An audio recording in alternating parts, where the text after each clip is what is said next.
कि एक गांव में एक आचार्य जी रहते थे, उनकी बड़ी खूबसूरत बेटी थी और उनके 3 शिष्य थे और तीनों उस लड़की को बहुत प्यार करते थे। बाप और बेटी दोनों बड़े कंफ्यूज थे कि विवाह किससे किया जाए, कि अब लड़की को किससे विवाह करना चाहिए। अगर तेरे मन में उत्तर आ रहा है और तू जवाब नहीं देगा तो तेरे सर के टुकड़े टुकड़े हो जाएंगे।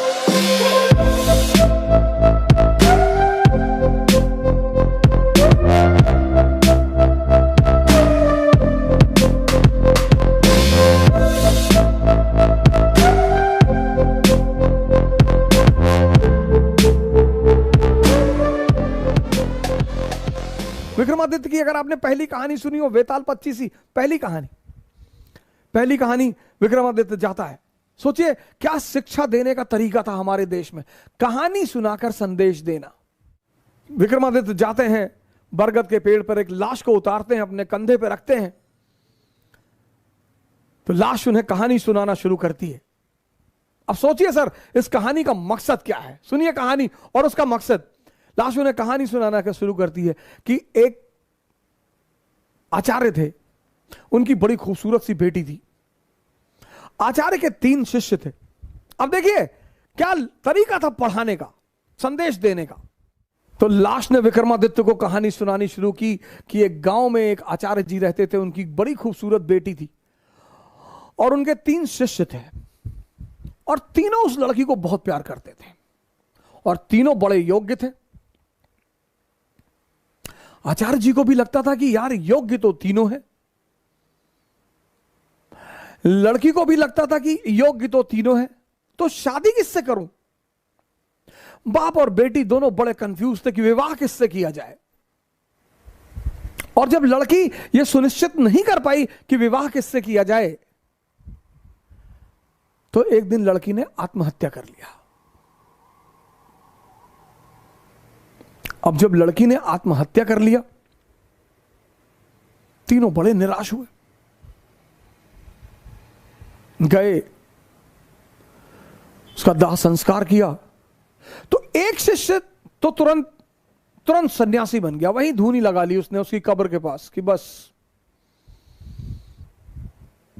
अब जीवन में कुछ करना ही नहीं, जिसको मैं प्रेम करता था वो बचा ही नहीं, तो अब जीवन में कोई सार नहीं, अब सिर्फ तपस्या करनी है और तपस्या करके ही जीवन को त्याग देना है।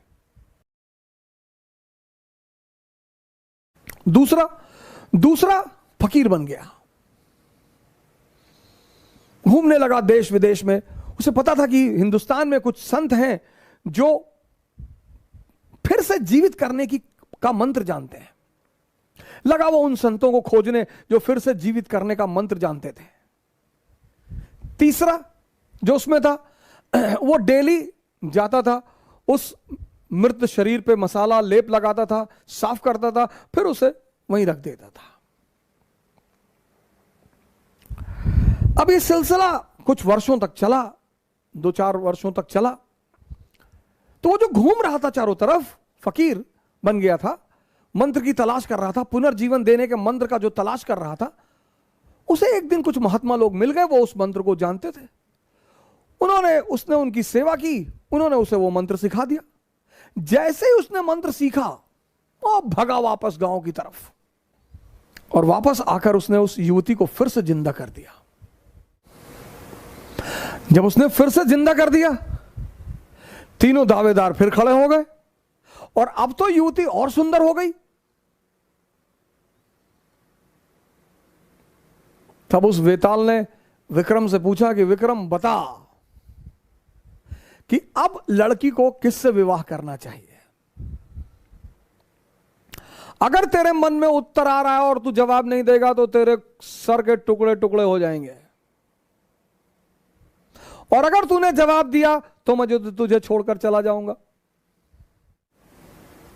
वेताल ने कहा कि अगर तेरे मन में जवाब आ रहे हैं, और ये नेचुरल प्रकृति है, हमारे सामने जब भी कोई परिस्थिति होती है, एक जवाब मन में आता कि ये कर ले यार, नेचुरल प्रकृति है, नेचुरल जवाब आना ही है। तो वेताल ने कहा कि देख विक्रम, अगर तेरे मन में जवाब आ रहा और तूने मुझे नहीं दिया तो तेरे सर के टुकड़े टुकड़े हो जाएंगे, और अगर दे दिया तो मैं चला जाऊंगा। तो विक्रमादित्य ने जवाब देना शुरू किया कहा जो मंत्र सीख कर आया और जिसने पुनः जीवन दिया वो पिता तुल्य है। जीवन देना का काम किसका है? पिता का। क्या दर्शन है सर! जीवन देने का काम किसका है? पिता का। तो जिसने मंत्र सीख कर जीवन दिया वो पिता तुल्य है, उससे विवाह नहीं होगा। जिसने उस शरीर की सेवा की 4 साल तक, वो पुत्र का धर्म है। सेवा करना पुत्र का धर्म है, वो भी बाहर हो गया। जिसने अपनी ही जिंदगी दांव पे लगा दी, यही प्रेम की कसौटी है, विवाह उससे होना चाहिए।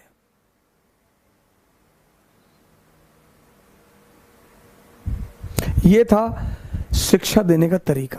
और जैसे ही विक्रमादित्य ने जवाब दिया, वेताल उड़ चला कि तूने बोल दिया विक्रम।